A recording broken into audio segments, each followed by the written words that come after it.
Jerome and Sandra Harold were a devoted couple who lived in Stamford, Connecticut. They were a lovely family with only one daughter named Susan. Susan was soon married, eloping with her husband, and the once lively and busy house was reduced to quietness.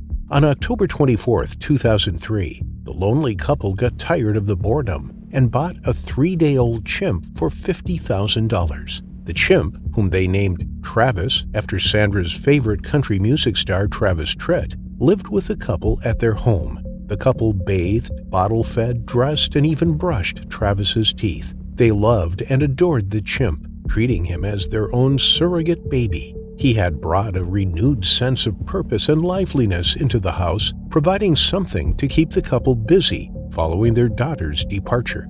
As Travis grew, he embraced the ways of his human parents, learning how to decipher their verbal and nonverbal language. The couple had to restructure their house to accommodate the fast-growing chimp. They created a huge room and hung swinging tires on ropes for Travis to play and roam. He was ever busy swinging and jumping on the couch and bed as the couple worked on other errands. At the dinner table, Travis had a seat and a stemmed wine glass. He took his meals with the family. The couple had really pampered him. Soon, everyone in Stamford knew him.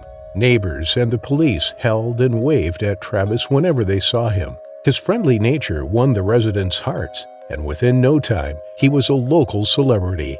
He could dress himself, feed hay to the horses, open locked doors with a key, as well as water plants. To him, technology was a curious feat that he strived to learn. His love for baseball had him mastering watching TV using the remote control. The chimp could also boot and log into the family computer and browse pictures. He had a weak spot for ice cream, which had him memorizing the days and times that the ice cream truck passed by the house. In 2003, the couple headed to town to replenish their supplies, carrying Travis in the back seat with his window partially open. They were stuck in traffic when a person walking past threw an empty soda can into the car, hitting Travis.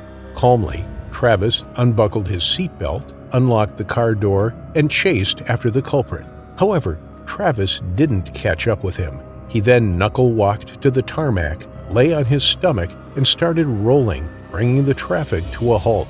The traffic officers had to call for backup, as the drivers and other locals were treated to a humorous chase. Travis smiled as he skidded and jumped over cars, evading the over a dozen police officers after him. The chase went on for almost 2 hours before a tired Travis finally walked himself back into the car and buckled his seatbelt. This incident led to the Connecticut authorities passing a law that ordered no resident to own a pet primate weighing more than 50 pounds. Travis was luckily exempted from the rule because the Heralds had owned him for long and the authorities believed he posed no risk. Unfortunately, in 2004, a year after this incident, Jerome Harold lost his battle with stomach cancer. This left Sandra and Travis, who saw Jerome as his alpha, deeply devastated. The home was once again covered by a cloud of sadness as Sandra was down in the dumps. However, that wasn't the only pressing issue, as soon enough, officers from the Stamford Animal Control Department started knocking at her door. The officers were concerned for Sandra's safety. With Travis transitioning into early childhood, he had now amassed enough strength to equal 5 muscular men. He was prone to aggression, especially during his adolescence, which meant he would be hard and harmful for Sandra to control. The animal control officers advised Sandra that keeping the chimp in the coming years was impractical. Having never shown any signs of aggression or violence, Sandra was not worried. With grief over her gone husband gripping her like a vice, Sandra sunk into depression, halting all her social activities and communication. She spent days sitting and rocking back and forth on her chair by their yard as she watched the sunsets. Her unstable and vulnerable condition had profound effects on Travis, who spent his days eating snacks as he watched TV. He never left the house, and with little to no physical activity, Travis found himself ghastly obese at 240 pounds. His once shiny face had turned black, full of wrinkles. His chest had shifted from sturdy to flabby as hair loss took over. On Sunday, February the 15th, 2009, Sandra picked up her phone and rang her close friend Charla Nash, inviting her for a lively chat. Sandra and Charla had been friends for years, and she was a frequent visitor to the Herald's house. Travis knew Charla, having seen her uncountable times. After catching up, the two left Travis alone and headed to Mohegan Sun Casino. They began with the salon and had their hair made before heading for dinner. Afterwards, the duo enjoyed gambling before heading home. On setting foot into the house, an eerie feeling stirred Sandra differently. She noticed that Travis was uninterested in his favorite ice cream. The TV and computer were off, which was odd, considering how much Travis loved his shows. Sandra mixed with the chimp's tea before retiring to bed. The next morning, February 16, 2009, Sandra woke up to find Travis aimlessly romping in the yard. She tried calling him back into the house, but he ignored. Something was off. She immediately rang Charla and informed her of Travis's behavior. Without hesitation, Charla got into her car and sped to Sandra's home to help her get Travis back into the house. She alighted and picked Travis's favorite toy, a red Tickle Me Elmo, that she hoped was a good bait to lure Travis back into the house. The duo, feeling confident in their ability to handle Travis, headed out to the yard, but on seeing his favorite toy, Travis snapped. As if driven by a fierce possessiveness over his favorite toy, Travis lunged forward, throwing Charla to the ground. He then stood over her, and using his massive jaws, he sunk his teeth into her face. As Travis's jaws clamped, Charla let out a chilling scream that echoed through the neighborhood.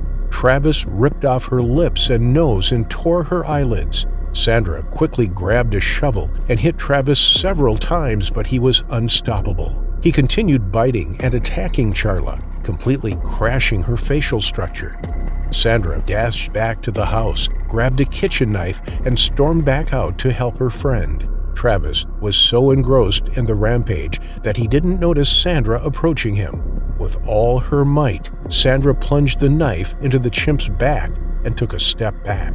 Travis stopped mauling Charla and turned, glaring at Sandra with his eyes wild with rage. He then turned to Charla and continued mauling her as if nothing had happened. Charla could hear the sounds of her own bones snapping as Travis bit off her left hand. She shouted at him, "Travis, stop!" But Travis was in a frenzy. Seeing the ferocity of Travis and foreseeing that she was going to be next, Sandra got into her car and locked all the doors. Her hands were shaking with fear and her heart pounding in her chest as she fumbled for her phone and called 911. What's the problem? Police! Send the police! What's the problem there? The chimp killed my friend! What's the problem with your friend? Oh, please! What's the problem with your friend? I need to know. Send the police off! With a gun! With a gun! He ripped her face off! He ripped her face off? He's trying to attack me! Please, Okay, hurry! I need you to calm down a little bit. They're on the way. Can you put yourself away? I don't want the monkey attacking you. Please, hurry up! Listen to me! They're on the way, ma'am. They gotta shoot him, please! Please, hurry! You're there with your friend. I need you to help your friend. Can you go help your I friend? can't! He tried to attack me now! Is he still there with your friend? Yes, Okay, so then back off. Then don't get any closer, okay? They're already on the way. please. If the monkey moves away from your friend, let me know, okay? So we can try to help your friend. No, I can't. She's dead. She's dead. Why are you saying that she's dead? She's dead. He ripped her apart. He ripped what apart? Her face? Everything. He ripped her apart? I think I'm gonna faint. I think I'm gonna pass out. No, just breathe, okay? I'm gonna stay with you on the phone until they get there. Listen to me. Please hurry. Please hurry. Oh my God. Sandra felt like her heart was in her throat as she watched Charla lie unconscious. Officer Frank Chiafari, who was the first to respond to the 911 call, found Travis roaming in the yard as Charla lay unconscious with her tattered clothes covered in her own blood. The enraged Travis then circled the police car, looking for an open door. Inside, Officer Frank was scared to death as the 240-pound chimp smashed the passenger window and unlocked the door. The officer fired 4 shots at Travis. The injured chimp stumbled into the house, got on his bed, and took his last breath. In the following months, Charla underwent multiple surgeries to restore her distorted face. Her left hand had been mauled, as well as 3 fingers on her right hand. Her injuries were so severe that the medical team under her care had to undergo counseling because of the trauma of tending to her. The toxicology report on Travis revealed that he had been dosed with which may have fueled his aggression. Others argued that Charla had changed her hair color and curls, making her unrecognizable as she held Travis's favorite doll, which spooked him. No matter what caused Travis to attack, Charla still lives with the trauma and scars that came with it, constantly reminding her of the day she narrowly escaped her final affliction. Humphrey was a hippo.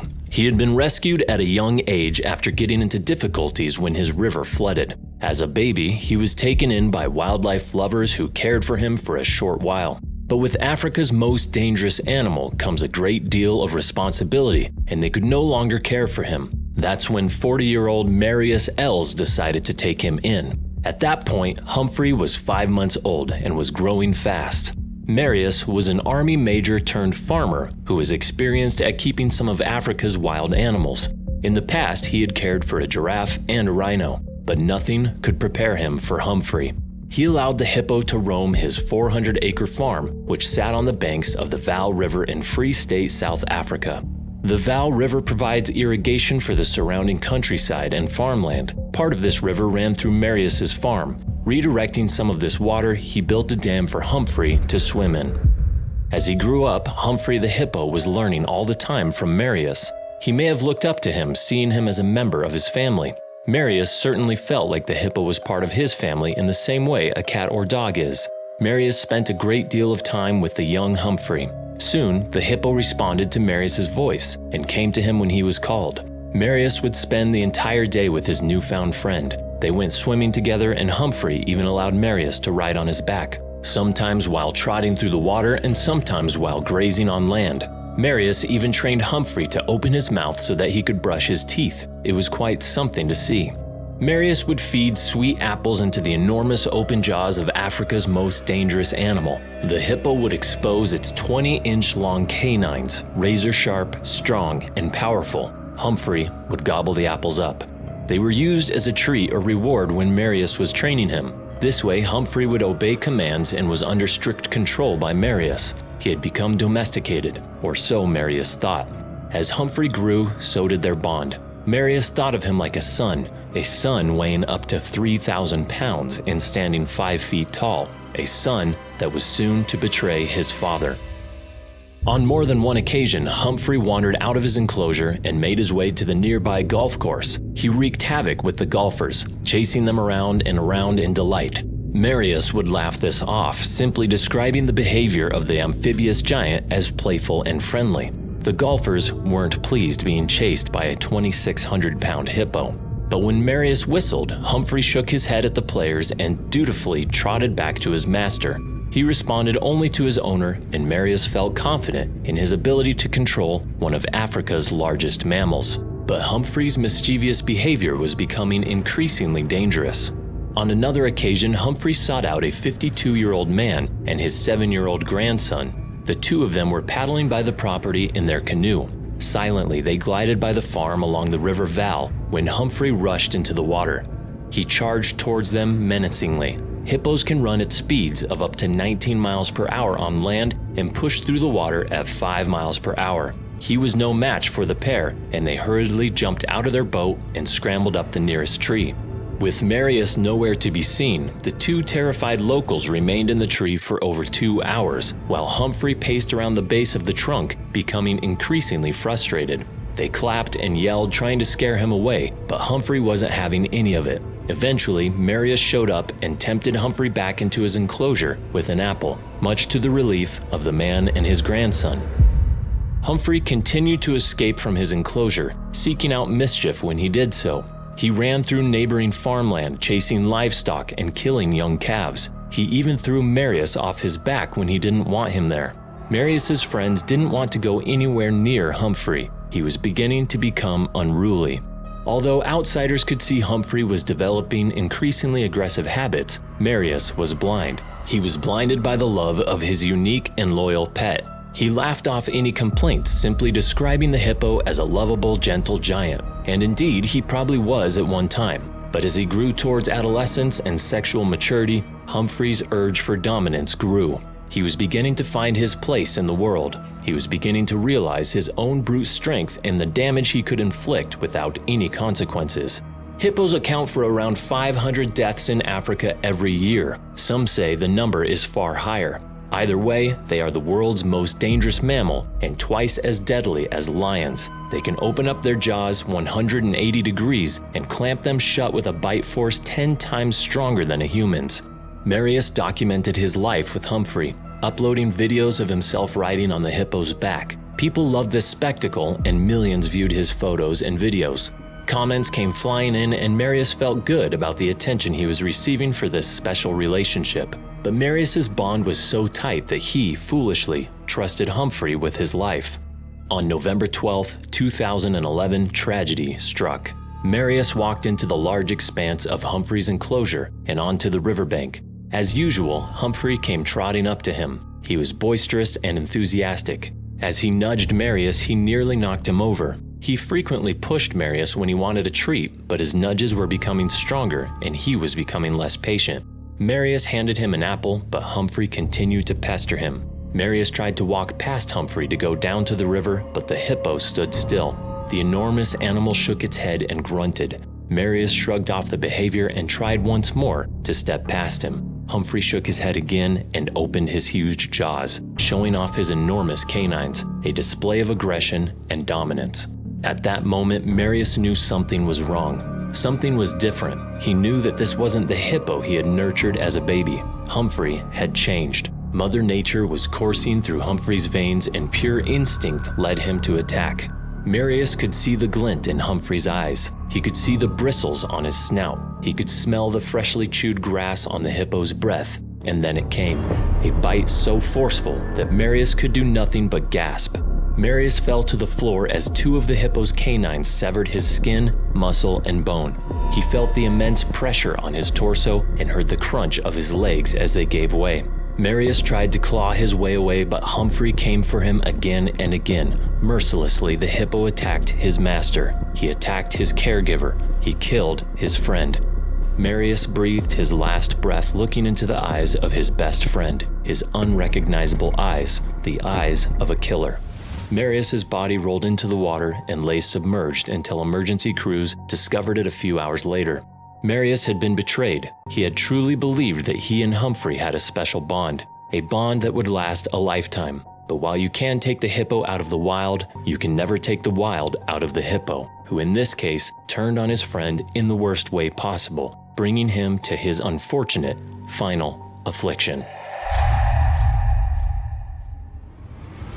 As symbols of death and the devil, snakes have always been a particularly divisive animal and tend to have a drastically different effect on different people. Some hate them and squirm at the idea of being anywhere near one, whereas others love them so much that they want to keep them in their homes. It is estimated that over 160,000 snakes are currently kept as pets in Canadian homes, and with few regulations about the breeding of these animals, there can be issues regarding their behavior, which can result in tragedy.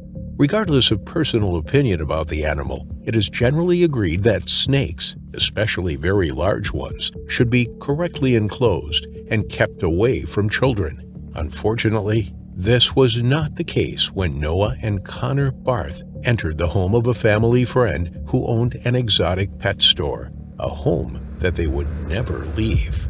When 6-year-old Connor and his 4-year-old brother Noah were invited to a sleepover next door at a friend's house to see the animals that were held in the home, they were very excited.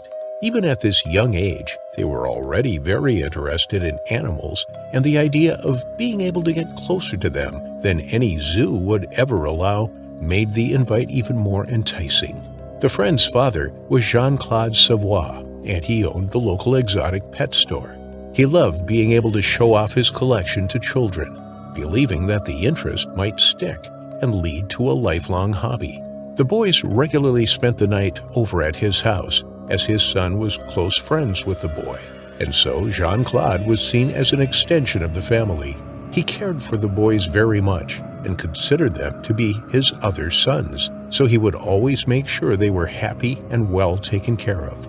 They spent their day playing in the garden, interacting with goats, rabbits, cats, and dogs. They held the snakes and played in the empty tanks. To end the day, Jean-Claude took them out in his tractor, even letting them steer it, which they were delighted by.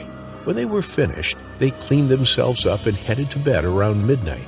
The brothers were set up in the living room on the sofa, while Jean-Claude and his son slept in their rooms. The boys were excited to be sleeping at their friend's house, and the idea that tomorrow they would be playing with even more animals made them barely able to sleep. Sadly, the boys would never wake again. Unbeknownst to anyone in the apartment, one of the exotic animals was planning an escape that night. In the room adjacent to where the young boys were sleeping, there was a 100-pound, 14-foot African rock python with an open vent above it. The species was illegal in Canada unless the owner had a specific license, which Jean-Claude did not have. But the man believed that it was a welcome addition to his collection, which he enjoyed showing off to people. The snake was not friendly, and at times was particularly aggressive towards humans, as it was a timid animal and would attack when scared. The animal had already attempted to escape earlier in the week through the vent, but it had gotten stuck, leading Jean-Claude to believe that the snake was too big to ever escape through the hole, and so it wouldn't need to be covered up or fixed. This was a decision that would cause the disastrous results of that night. The snake was hungry. It hadn't been fed in the last 24 hours, and so it was forced to try to find its own food. In its malnourished state, it was much smaller, which meant that it was now able to fit into the vent and found its way into the ventilation shaft. It slowly slithered through the shaft, moving from room to room as it tried to figure out where it could get its next meal. Although it was slim enough to fit through the shaft, its 100-pound weight began to take a toll on the ventilation shaft, and when it was making its way over the living room, it fell.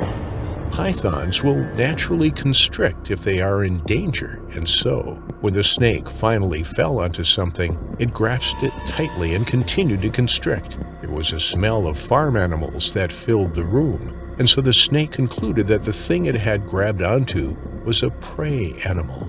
Unfortunately, the snake was incorrect, and it had in fact fallen on top of the sleeping brothers. The smell was coming from them, as they had been playing on the farm all day, but the snake was not able to differentiate this. It could smell prey, and so it would treat the boys as it would any other prey. The boys initially tried to struggle, but were immediately overpowered. The snake was made of pure muscle, and the boys were no match for such prehistoric power.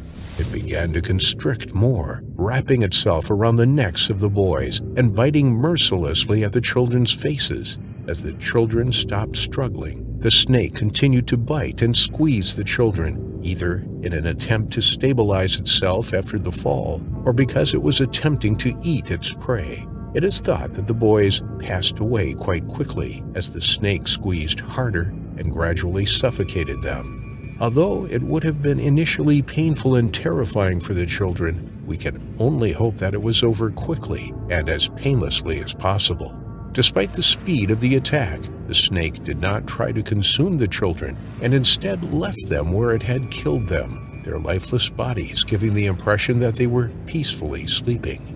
Jean-Claude woke up early and came into the living room at 6:30 a.m. He saw the children on the floor, and in the dim light, he could see their sleeping faces, and so continued into the kitchen quietly so that he wouldn't wake them. He accidentally made some noise in the kitchen and peeked out to check on the boys, expecting the sound to have woken them up, but they hadn't moved. This was unusual, and Jean-Claude started to have a bad feeling about the entire situation. He flicked on the lights to double-check when he saw the collapsed ceiling and debris across the floor. The boys still hadn't moved, so he initially worried that the debris had hurt the children, but then he saw his snake waiting in the corner. He looked at the animal and then at the boys and realized what had happened. The boys were blue. His snake had killed them. He ran out of the room to the boy's mother's house, banging on her door and shouting for her. "Oh my God, your kids are dead." Mandy heard the words echo through her hallway and her heart stopped. Her boyfriend ran from the house to check next door, and when he returned, his face was white. "It's true. It's a f***ing nightmare, but it's true." Mandy's world ended with those words. The tragedy hit the news worldwide, and thousands of people sent prayers to the family of the two young boys who were killed in such an unfortunate and graphic way. The snake was taken from the scene and euthanized by a vet who commented on how aggressive the animal was. Mandy began legal proceedings against Jean-Claude for criminal negligence, causing death, to avenge her children. But she knew that nothing would ever be good enough. She would never get her children back. During the case, they found that Jean-Claude had been warned by other reptile owners that he needed to cover the vent as soon as possible, as the snake would be able to escape. But he took his time to get it fixed, thinking that the animal was too large to fit through. What he didn't take into account is the amount that snakes can contract their muscles, especially when they haven't been fed. To convict the snake owner for criminal negligence, the court needed to answer 3 questions. 1. Did he fail in his duty as an adult to protect the children? 2. Did he show reckless disregard for their safety? 3. Did he fail to take appropriate measures to protect the children, causing their death? After 3 years of court proceedings, Jean-Claude Savoie was found not guilty, and the case was dropped against him. Although their mother was disappointed with the result, it didn't matter to her. She would still have to continue life without her children, who at the hands of her friend met their terrifying final affliction. Sergei Grigoriev was the quintessential mountain man that we only see on TV. He'd grown up on the outskirts of Ozersk, Russia, on a small plot of land where he and his family grew all of their own food. Sergei's brother and 2 sisters grew up and moved away to the city, studying to become nurses and a mechanic. But Sergei knew since he was a boy that he'd never leave the grounds on which he was born. He lived for the woods and the fresh air. All he needed was a rifle to bring home dinner and to make some money on the side by selling the massive musk oxens that he had become so good at tracking. Occasionally he sold fur from animals he'd caught in one of his traps. Sergei was alone with his 2 dogs that he'd found abandoned during his excursions in the forest, and they were enough to keep him company. But Sergei also had another more unusual pet, a brown bear named Vorchun, which translates to grumbler. The 4-year-old bear was one of 2 cubs that Sergei found hiding in the hollow of a boulder after he was forced to shoot their mother when she attacked him while he was out collecting lynxes from his traps. He named the other brother Kosaka, meaning biter. For a while, Sergei kept them in a cage that he'd built with his own hands while looking for places that would take them. Kosaka found a home soon enough, and Grumbler nearly did too. But when Sergei found out that the people who were interested in Grumbler wanted to use him as live bait to train hunting dogs, he pulled out of the deal and kept him instead. He just couldn't bear the thought of the creature being treated in such a cruel way. Sergei's siblings came to visit him often at their old childhood home, and they'd long since accepted his eccentric and unusual way of living. But even they thought that the bear was taking it too far. Of all people, Sergei should have known better than to keep such an unpredictable animal as a pet. But Sergei shrugged off their warnings. Grumble had the freedom to walk where he pleased and only ever slept in his cage until he turned 2 years old. But soon Sergei was forced to keep him in his cage after the nearly fully grown bear became angry with one of Sergei's dogs. Sergei jumped between the animals and got a nasty scratch across his chest for his troubles, but it became clear that Grumbler's freedom had to be reined in if Sergei hoped to keep all of his pets alive.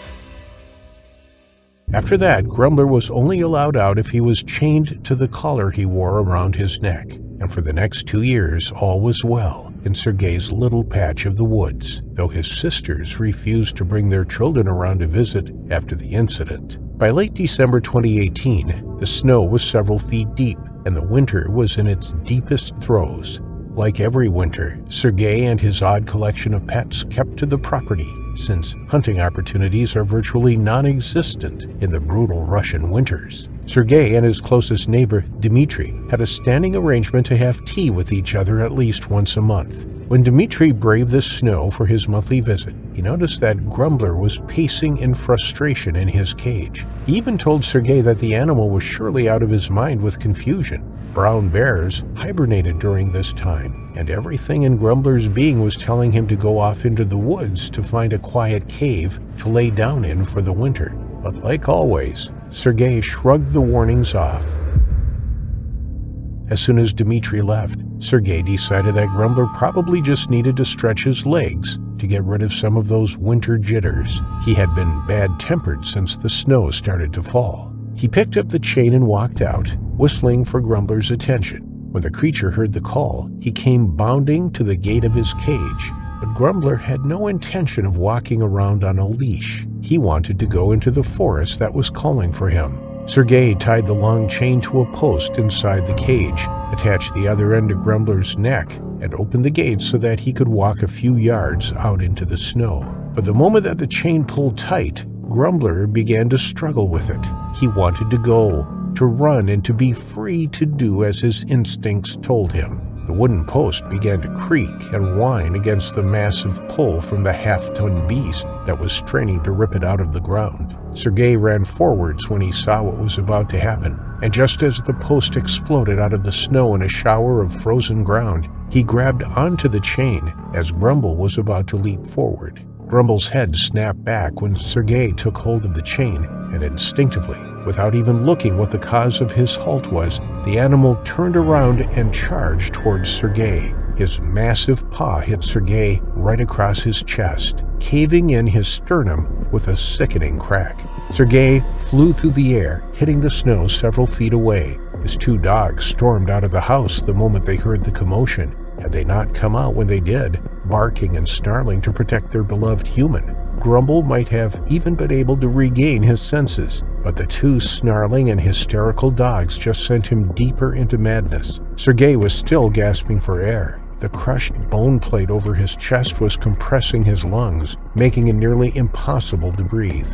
Grumble swiped at one of the dogs, sending him crashing into the fence of the cage where it lay unconscious, and charged at the fallen man. This time Grumble only saw red. He was out to destroy anything and everything that stood in its path, and that included the man and the second dog that was protectively keeping guard over him. Sergei saw stars in front of his eyes as the lack of air began to get the better of him. He couldn't see what was going on, but he sure heard the horrible sounds of his precious mutt being ripped to shreds. When the bear cast the dead canine aside, all its attention turned on Sergei. It bit into Sergei's head, pulling him up by the scalp and tearing at the man's body with its claws. In seconds, Sergei went limp. Even in his blind madness, Grumble realized that the man was dead and threw him aside just like he did to the dogs, before running off into the wilderness. Once Grumble ran away most of his fury, he finally came to a standstill. He needed to go into the wild, but he had no idea what to do now that he was finally there. He'd never had to seek shelter. He didn't know how to feed himself, and in the dead of winter he was as lost as a child would be. It took him 2 days to find his home again, where Sergei and his loyal dog's bodies now lay frozen. The second dog had regained consciousness and was cowering in the house, his ribs badly bruised. Before long, Grumble ate the only thing available, Sergei. By the time Sergei's family and his neighbor realized that he wasn't answering his phone, Grumble had 2 weeks to strip Sergei down to the bone, and he'd moved on to the dog. It was one of Sergei's sisters, Maria, who finally found his remains. Grumble was still pacing in the yard, protecting what was left of the corpse. When she saw the red smears on the white snow and the pile of remains, she got back into her car just as Grumble stormed at her and her madly barking dog. It took authorities 2 days before they could track down Grumble, shooting him where he was hiding in the trees. And miraculously, the dog inside the house was still alive, nearly starved to death and completely traumatized from the ordeal. Maria took him in. He was all she had left of her brother, but the family home remained in the woods, still standing there to this day, slowly decaying more and more as winter comes streaming through the open doors every winter since Sergei Grigoriev's terrifying final affliction. Christian Prinsloo was visiting his grandmother for the 2-week school holiday that began at the end of March. In South Africa, this is a busy time for most adults, since business and work goes on just as it usually would. Luckily, Christian had plenty of family and cousins that he could go visit during the holidays, but he opted to stay with his maternal grandmother instead. Mari Stridham, even though she was 75 years old, she and Christian were very close to each other, and the boy genuinely enjoyed spending time with her. But there was another reason that Christian, or Tien, like everyone called him, liked to visit his gran. Mari lived in Ellisras, a town in the north of South Africa, just a stone's throw from the Botswana border. Ellisras has a large farming community with little acreages dotting the outskirts of the town for miles, and Mari was well ingrained in the community. They had nearly daily trips out to visit one friend or another, Mari usually checking in on the older members of the community if they were sick or just needed a bit of company. Tien spent those drives absorbing all of the books that the town's library had to offer, while he eagerly awaited the next stop and the next adventure. Most of those plots and farms had at least half a dozen interesting animals on it, and the residents never had a shortage of cookies and treats for the polite young man who was always willing to lend a helping hand where he could. One acreage took in abandoned gazelle calves, another had cages full of rabbits and guinea pigs, and yet another had a troop of meerkats that liked to sneak into the farm owner's house to wreak havoc.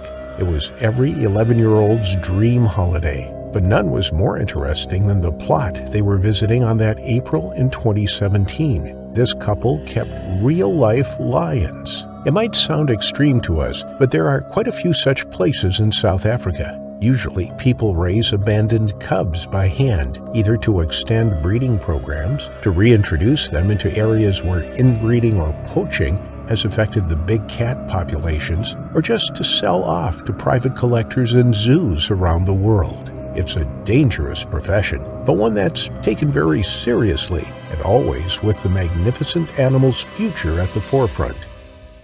On this little patch of land, there were 3 fully grown lions, all hand-raised and about as close to tame as a wild cat could come. Tien had even played with a few cubs that found their way there before they were taken to their new homes, but these 3 had been on the property so long that it was by now their permanent home. Each had its own spacious cage, and every morning at late afternoon they were given free rein of the fenced-in 4 acres to stretch their legs, roll in the ground, and sharpen their nails on the massive mulberry trees all over the property. Their owners never allowed visitors to come over during the lions' free time, and only the husband and wife ever fed them. But by the time Tien and his gran arrived, they'd already been out for their walk and had been fed and returned to their holdings, so there was no danger to either of them being on the property at that time, or at least that's what they thought.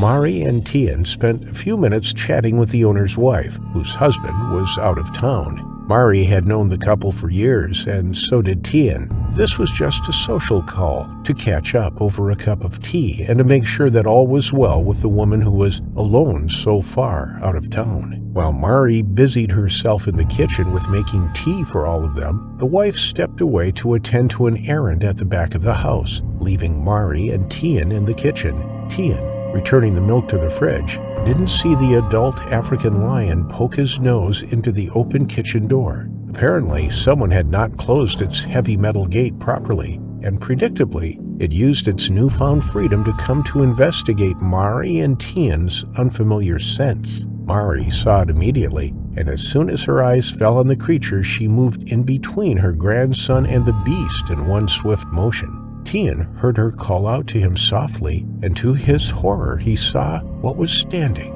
right in the kitchen door.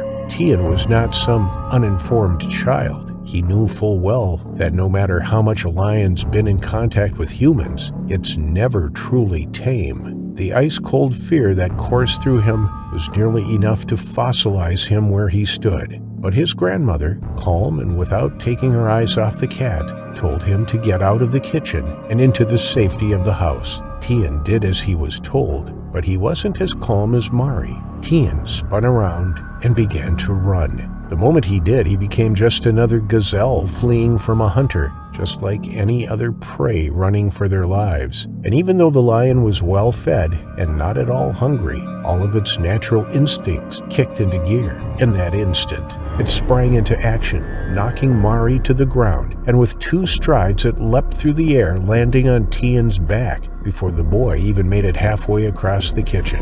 Its nails wrapped around his tiny shoulders, and its teeth sank into the back of Tian's neck and upper back. This male was on the younger side, its mane just having grown in fully, and it had never hunted before in its entire life. Had this been an experienced hunter, that bite would have been well aimed and it wouldn't have missed the jugular. Its full weight and the speed with which it had come at the 11-year-old slammed him to the ground with such force that 2 of his ribs and his nose broke instantly. Mari moved faster than a woman her age was supposed to. One moment the beast and the boy were on the ground, and the next, Mari was on top of them. She grabbed the mane, pulling as hard as she could. The cat let go of Tian, gave an angry swipe in her direction, and turned back to its prey. Mari didn't even feel the nails raking over her forearm and shoulder. She just launched herself back at the cat, completely disregarding its growls and teeth. On its back, she yanked and pulled, screaming in primal maternal anger. The noise had alerted the homeowner, and the woman came bursting into the kitchen just as Mari launched her second attempt to pull the animal off her grandson. The woman's yells were familiar enough to pull the lion out of its natural prey drive. It pulled out its nails from the boy's back and began to backtrack toward the open door, throwing Mari off its back in the process.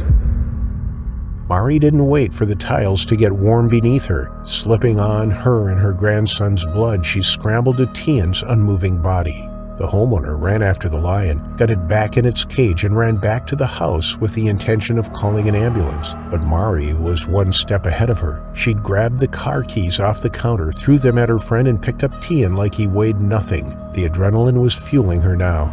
Even at 75, with her own wounds and her age dragging her down, she suddenly could have been 20 years old again. It took them 20 minutes to reach the nearest hospital, and there the damage was starkly clear. The back of Tian's neck and his back were shredded beyond repair. He was completely unresponsive, and his breathing was shallow. Besides patching up the deepest scratches to slow the bleeding and to get him on a transfusion, all that the small-town hospital could do was wait for the helicopter to arrive to airlift Tian to Pretoria City, where the best surgeons and specialists were already waiting. Mari, on the other hand, refused all treatment, insisting to stay with her grandson. It wasn't until the aircraft disappeared into the horizon that she finally collapsed from exhaustion and grief that staff were able to stitch her up. Her wounds were deep, but not fatal, and she was released within a few days. Tian was whisked into surgery the moment he arrived, but his condition was too dire. Unless a miracle happened, there was no waking up from the intense damage that his spinal cord received. The connection between the brain and the rest of the body was severed when those teeth gripped down his spine. For 3 weeks, Tian remained in his comatose state. He was kept breathing by the machines that beeped away in the background. His parents, Herman and Adri Prinsloo, kept vigil at his bedside, begging the public for prayers, while their only child showed no signs of brain activity. 3 weeks of hell later, and Tian died just 1 day after his 12th birthday. Mari made a full recovery, but she never stopped reliving the trauma of that day. And as for the lion, in a rare twist of events, the Prinsloo family did not wish for it to be put down. They recognized that it was only acting on instinct, driven by forces beyond its control. It was rehomed to another facility or park that's never been disclosed. They did not wish to pursue legal action. They realized that it was a mistake, and whether or not it was negligence or fate, a battle in the courts would never return their sweet, animal-loving boy back from his terrifying final affliction. Today, we look at the very preventable death of 66-year-old Norman Buwala. And even though this happened in 2012, this case actually started 10 years earlier in 2004. You see, Norman had a liking for exotic cats. The bigger and more vicious, the better. He lived in a quiet Ontario neighborhood where nothing exciting ever happened. Kids still played out on the streets. School buses arrived every morning to pick children up for school, and the older residents walked their dogs in the evening. But in that sleepy neighborhood, Norman kept no less than 5 big cats on his property. Among them were a massive 650-pound Siberian tiger, a young male African lion, a cougar, and 2 other wild cats that were never identified. Even though Norman kept their cages well maintained and his safety protocols mirrored those used in zoos, the neighbors were understandably uncomfortable having the dangerous predators right in the middle of the place where their children played every day. They couldn't do much about it. Norman was the head of the Canadian Exotic Animal Owners Association, and he knew the laws back to front. He had permits for his animals, and he passed every inspection on his cages, and the fencing around his yard was all up to standard. According to the law, Norman was within his rights to keep the dangerous predators right next to the bus stop outside of his house.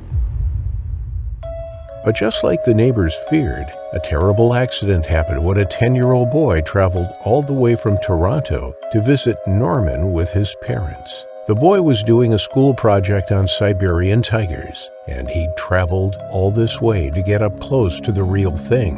He was taking pictures of Norman's prized feline possession when the tiger struck. The poor lad had gotten right up close to the cat's enclosure when the animal lashed out and its claws raked the boy's face and neck right through the fence. The boy survived, but only barely. The lacerations on his neck were millimeters away from his main artery, just a hair to the left, and he'd have bled out in seconds. His face was left terribly scarred, and no amount of surgery was ever able to fix his now permanently crooked smile. The attack would lead to 2 years in the courts. The neighbors rightfully took it to every judge that would hear them. But Norman was within the law to keep the animals, and by some miracle he never even faced any repercussions for the boy's grievous injuries, nor was he required to get rid of the tiger. Furious, the neighborhood was forced to back down for the time being. If Norman's cages were up to standard, and he kept passing inspections, there just wasn't anything they could do about it. Just a year after Norman's last appearance in court, they dragged him back on the stand. He'd taken the teenage lion out of its cage and allowed it to play with his dogs right there in his backyard. A quick-thinking man managed to get a few photos to present to the court as evidence. Norman, for all his heavy cages and stellar inspection record, couldn't weasel out of this one. What he'd done was utterly irresponsible, and the only reason no one got hurt was because the lion was relatively young and probably hadn't been kept in a single small cage for long enough to have driven it mad with frustration yet. This was enough for the courts to force Norman to rehome the lion, cougar, and the other 3 cats on his property. But somehow, Norman managed to keep the Siberian tiger in his possession yet again. The neighbors were still fighting to change the laws in Ontario to prohibit dangerous animals from being kept on residential properties, hoping to finally be rid of the animal that had proven once before that it was perfectly capable of attacking a human being. But Norman fought them for another 2 years, all the way up to May 19th, 2012. That morning, Norman started his day as per usual. He fed his dogs, and before he took them for a walk, he headed off to visit the magnificent tiger that already sat waiting for his breakfast. The cages that Norman had installed were very much like you'd find in any zoo or park that holds animals this big and dangerous. The tiger had a large living space, stacked with straw to roll around in, and plenty of logs and tires to climb and play on. But off to the side was another smaller cage, connected to the larger one by a collapsible gate. The point of this smaller cage was to lure the animal in with food. It closed behind the tiger while it ate, leaving Norman free to clean its living space and to do maintenance. Now, if this were a zoo, the tiger would have been fed in that side holding, regardless of whether it was a cleaning day or not. No handler is allowed to feed an animal by hand or just freely walk into the cage with a creature, no matter how big or small they are. But just like with his lion, Norman wasn't all too fussed about protocol. He'd convinced himself that the tiger was tame, just like he believed the lion was when he allowed it to run around his yard. So holding a bowl full of raw elk meat, he walked into the cage, latched the door behind him, and placed the bowl in front of the hungry tiger. But then he did what no man should ever do in the presence of a predatory cat. On his way out, he turned his back on the creature. Even with the food in front of it, it just couldn't resist its natural instinct to go for the warm, living prey instead. The attack would have been quick. Norman, with no place to run, already on the older side at 66 years old, just didn't stand a chance. When the animal bit into Norman's neck, it didn't just tear out his throat, it nearly decapitated him. The predator, now with a fresh kill at its disposal, forgot all about the chunks of elk behind it and focused on eating Norman instead. For 2 hours it devoured him in peace before Norman's cousin, who just happened to come around for an unannounced visit, came upon the grisly scene. By that time, there wasn't much left of Norman to remove from the cage. Everything between his feet and chest were already consumed, and the tiger's blood-stained snout was enough to send Norman's cousin into hysteria. She went into such a state of shock that she required 3 nights in the psych ward under sedation after the discovery. The only 2 positive things that could be taken from this horrible event was that Norman remembered to at least latch the gate shut behind him, or the animal would have certainly made its way out into the neighborhood. And secondly, the neighbors were finally vindicated, even if it was thanks to the rather morbid death of the very man that gave them so many sleepless nights. The tiger miraculously again avoided a death penalty. The family were allowed to sell it off to a private collector whose identity was never disclosed. The neighbors went onto the property themselves to dismantle the cages once the tiger was gone. But to their horror, they discovered that Norman had installed 2 brand new holdings. Apparently, he was planning on restocking his property with even more ferocious cats before his death. This last fatal report and the fact that Norman was planning on procuring more animals was enough to finally get the change in laws that Ontario needed. That's not to say that private owners can't keep vicious animals on their properties anymore, but they can't be kept in residential areas, and the procedures to obtain licensing to keep them have become so strict that it's almost too much of a hassle to even bother to try getting approved. On this channel, we never celebrate the death of another human being, no matter how irresponsible they were, but at least some good came out of the horrible ordeal. No lions, tigers, bears, or even venomous snakes can pose a threat to the residents of Ontario ever again, and will never bring another person like Norman Buwala to their terrifying final affliction. Australia is well known for many things, least of all its kangaroos. Estimated to be around 50 million living on the mainland, these unique macropods rarely cause any trouble for people, but that's not to say that they are harmless creatures. They possess powerful weapons to ward off any threats, including sharp teeth and claws, and powerful back legs that can deliver fatal blows. There are 4 different species of kangaroo: the red kangaroo, eastern gray kangaroo, western gray kangaroo, and the antilopine kangaroo. The largest is the red kangaroo, which can grow to 2 meters, 6 feet tall, with an extra 3 feet of tail. They can weigh up to 90 kilograms or 200 pounds. They are certainly not an animal you would want to get into a fight with. Sometimes males consider humans as a threat, largely because of our posture. Standing upright on 2 legs and facing a male kangaroo can be seen as a challenge.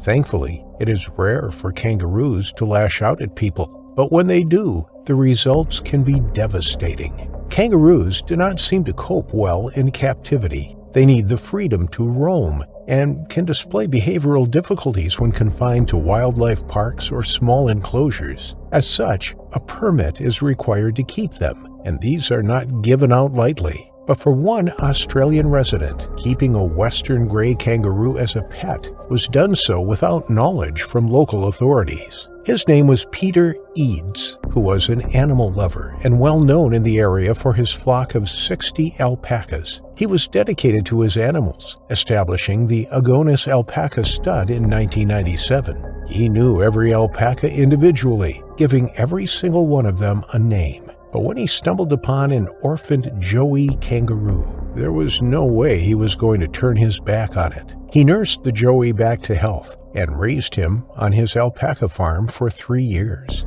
Despite tending to the kangaroo's every need, one day the kangaroo would turn on Peter. Nobody knows exactly what happened on that fateful day in September 2022, but the western gray Joey was now fully grown. He had reached sexual maturity, and it was breeding season. With testosterone high, the kangaroo was full of natural aggression and an instinctive need to assert his dominance. When Peter came out to the paddock to feed the alpacas, the kangaroo bounded over to him. It now stood at 1.3 meters, 4 feet 3 inches tall, and weighed just over 50 kilograms, or 120 pounds. Peter looked down at it and went to stroke it on the head affectionately, but instead of being greeted by the usual chirpy, cuddly-looking pet he had known for years, the kangaroo lashed out at him. Initially, it boxed him, striking Peter with its front legs. Peter backed away briefly as the kangaroo continued to lash out, its claws slicing through Peter's skin. Then it came in for the big hit. It launched itself into the air, and then using its muscular tail to balance on, it fired its 2 powerful back legs at Peter. The strike was so unexpected that Peter stumbled backwards and fell to the ground. Although the kangaroo's opponent was down, it didn't stop there. Peter was still in what it considered to be its territory. It continued to kick the 77-year-old, delivering deadly blows to Peter's head. Each time he tried to get to his feet, he was knocked back down. His head was cut and bleeding. It was pounding, and Peter felt it swirling before blacking out.